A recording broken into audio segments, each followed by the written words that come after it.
Yeah. Why me, God? Right. You know, why do I have to have Yeah. this? It wasn't until I found my biological brothers and sisters Mm. many years later, I was in my 40s, Mm. that I found out my biological father was an addict as well. Oh, So it helped okay. me to understand me on the inside. Heavy duty. What about you, Floyd? What were you masking? What was going on in your life? I understand that it piqued your interest to start doing drugs because everybody was coming to you with all their whole paycheck. But it was something else in addition to that that was going on with you that you felt like that would be your comfort zone, as it was for your clients. Well, like I said, heroin was my drug of choice. One day, matter of fact, the day Harold Washington died, I remember that. I came to Chicago and they had a line around the block. I said, "What's going on?" He said, "They selling heroin in the hallway there." You know, I said, "What?" So I went in the hallway. I said, "Look, man, y'all can't be selling no heroin in this hallway. I'm gonna have to start taxing y'all for that." I said, "Matter of fact, then the I said, get him on the phone." Called him on the phone. He came by and talked to him. I said, "Man, I gotta get paid if y'all gonna be making money in the hallway like that, man." And then he said, "Yeah, that's cool." And him and his lady was tooting some heroin, you know. "You want some?" I said, "Yeah, I'll take it." Was that your first time? Well, I had done it, maybe 10 years earlier I had done it. And then I stopped because, you know, the crowd that I was affiliated with, they wasn't doing heroin. They was doing weed and coke, tooting it. You know, so I tooted some, man, and I mean, I got high. And from that point on, you know, up until about 3 years ago, I got off of heroin. So you've been sober for 3 years, but 3 years. was there anything going on in your childhood or anything going on in your life that helped you say, "I just gotta do this," in addition to what everybody else is saying and doing, something I need to hide or mask? Well, yeah, well, you know. But how was your relationship with your father? My dad and we got close later on, Okay. but I was scared of my daddy when I was young because Okay. like I say, he was a minister and he was strict, and he got a chance to tell me before he died that he was sorry the way he did me. You know, to this day I couldn't whoop any of my kids because I got a whooping for anything. I used to try to talk to my dad. "Dad, can we talk about this?" And next thing I know, I'm getting beat. You know, so that was definitely child abuse. You know, Okay, so but that was the trauma. I couldn't whoop a kid to say you couldn't pay me. At what to age whoop a did you kid. start getting the beatings? First I can remember, I guess I had to be about 5 or 6. And was Dad in the house on a regular basis at that time? Well, he'd go to work, and when he come home, if I didn't take the garbage out, or if he had told me to do the yard, and he come home and he see one piece of paper on the yard, I got a beat down, you know. Why do you think he was that way? Did he ever explain that to you? Well, you know, like I said, when I was a kid, I was scared of my dad, and that's why I ran off at 14, and ran into this prostitute chick, and she cuffed me, you know, and took care of me. And as a matter of fact, I was gone for 3 weeks. My mom had told all the sisters from the church and stuff, they see me, to call her. So one of her customers walked up on me and grabbed me. She said, "Boy, your mama wants you to call her right now." And I was going to school every day, and had gotten me a new wardrobe. I was wearing tailor-made. I like At 14? I like for my clothes to be Excuse me. tailor-made. I was going to, and the girl name was. She went and bought me 4 tailor-made suits when I first met her, and then every Saturday I would go and pick up an outfit. And my mom said, "How is you dressing like this and all your clothes hanging up in the closet?" I said, "I got me a new wardrobe."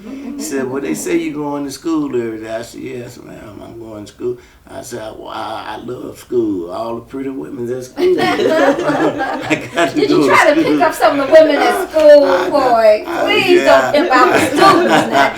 I was teachers. The teachers, right? Well, you know, I had an affair with my English teacher. How old were you? I was a sophomore, so I must have been about 15, 16. Okay. And she had to be about maybe 32, 33.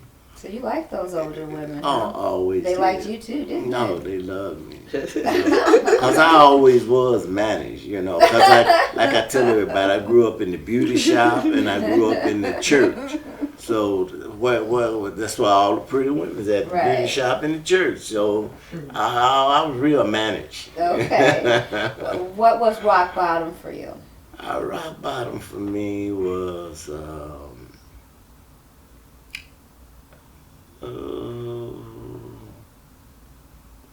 well, it's kind of hard because it's been several of those ups and downs, you know.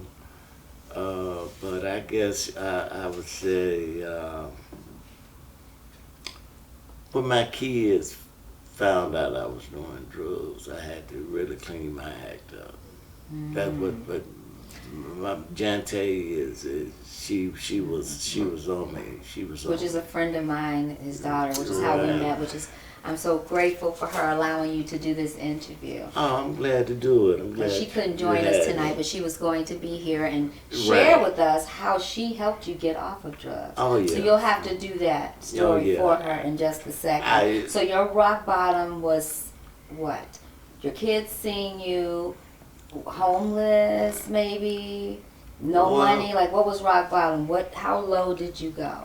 Well, you know, I got a close-knit family, so I always had a roof. Yeah, I always had a home. Okay. And I never stole nothing out the house for drugs, you know. Okay, great. Money has always seemed to flow my way, you know. I've never had a cash flow problem in my life, you know, till this day. Okay. So you did drugs for how long again? Me? How many years? On and off? Okay, I would say from 19. Actually, I've been smoking weed ever since I was 12 years old. Are you still smoking weed? Well, every now and then. Okay. Every now and then, I smoke me a blunt maybe once, twice a week. Okay. But other than that, no heroin. No crack. No cocaine. None of that. So you've been sober for 3 years of those substances. Right. Okay. 3 years. And again, cousin, how many years have you used, and then how many years have you been sober? So off and on. Okay. I can't break down the off. Okay, that's okay. From about 1986, 87 to 2007. And how long have you been sober? Sober from crack, 2007. Okay. I will smoke a joint. I don't like the blunts. Okay. With the rice paper. But as far as crack is concerned. Okay. Now, I find that interesting that you guys were on substance abuse. You did drugs for many years, and oftentimes when you go through AA, I don't know if you've ever done that, but you know, they may find that to be a contradiction to even do drugs of any kind. So how is that working for you? Because like, does that like trigger you to desire to go back the old way? Is that like a gateway to get back to the heroin or the crack? Well, me, I don't think I'll ever mess with it again, you know. Are you certain or you're guessing about that? I'd have to, let me see, I guess I'd have to say maybe guessing, but it's a strong guess, you know. I try to, I like the way I feel now, you know. I like the way I think now. Okay. Act now, you know. Okay. That heroin have you nodding and, you know, just out of control. And what would be the difference from how you feel on heroin as opposed to how you feel smoking your blunts? Oh, the blunt, I smoke it when I want to write a song, and when I'm singing, I like to smoke weed. Okay. And that does it for you. You feel like, hey, this is it. This is as strong as it's going to get for me. I have no desire to get strong out. Do you feel like you can stop weed anytime you want to? Yes. Yes. Okay. I used to smoke maybe a little over half a pack of cigarettes a day. Now I'm down to 4. You know, since I've been off of drugs. Okay. So it's still a process. Who knows? In another year or 2, you may not even smoke cigarette. You may not have that addiction. That's what you may I'm not trying to smoke. get rid That's of. what you're trying to get rid of. You're down 4 packs. You're down 4 cigarettes a day. Is it a day? Yeah, yeah. And 2 blunts a week. Mm-hmm. And do you drink? No. Okay.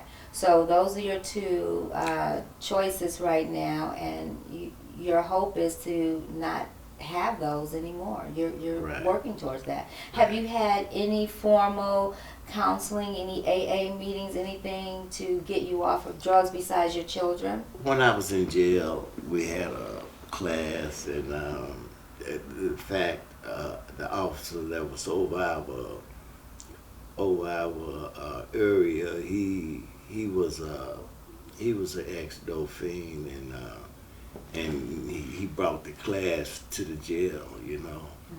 And when I got out, I went to meetings for a couple of weeks and started by getting high, you know, and stopped going.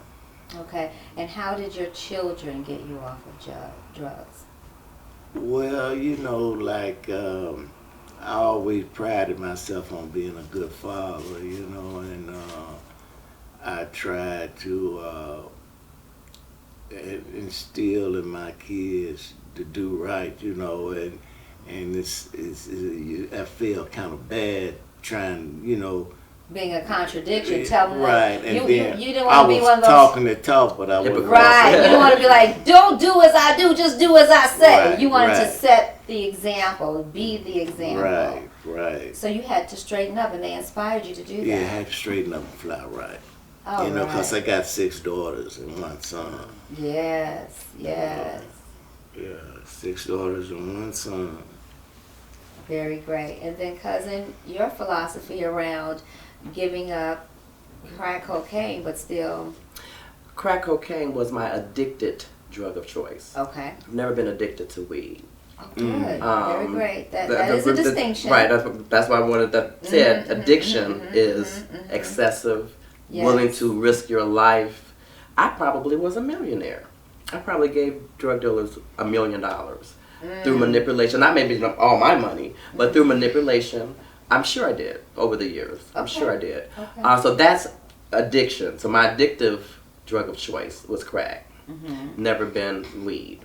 Okay. Never been alcohol to that extent where I'm willing to just give up everything. Do you see yourself ever going back? Do you ever have a trigger? What would be your trigger if you ever did? What could trigger you back? If my mother's death didn't, nothing will. nothing will. Because you and your mom were pretty close. We were very close. She died in my arms. So if that didn't do it, I can say strongly. Your mom died young? Yes. Wow. Yes. That was a blessing. It was a blessing. Absolutely. And the other thing too, I've changed my people. I met a wonderful man at the end of 2006 who did not do crack pipe. So I was able to heal. He took me in after that eviction.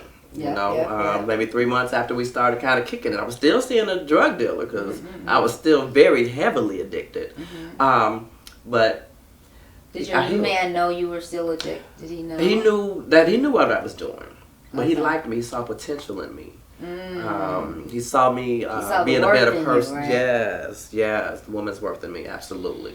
And I was able to heal at his house. He didn't stress me out about anything. Okay. And so by me being in his home, I wasn't using pipe. So that was, and I began to write again.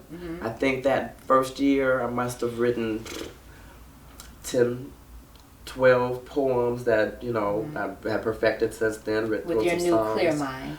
With my nuclear mind. And we're still together.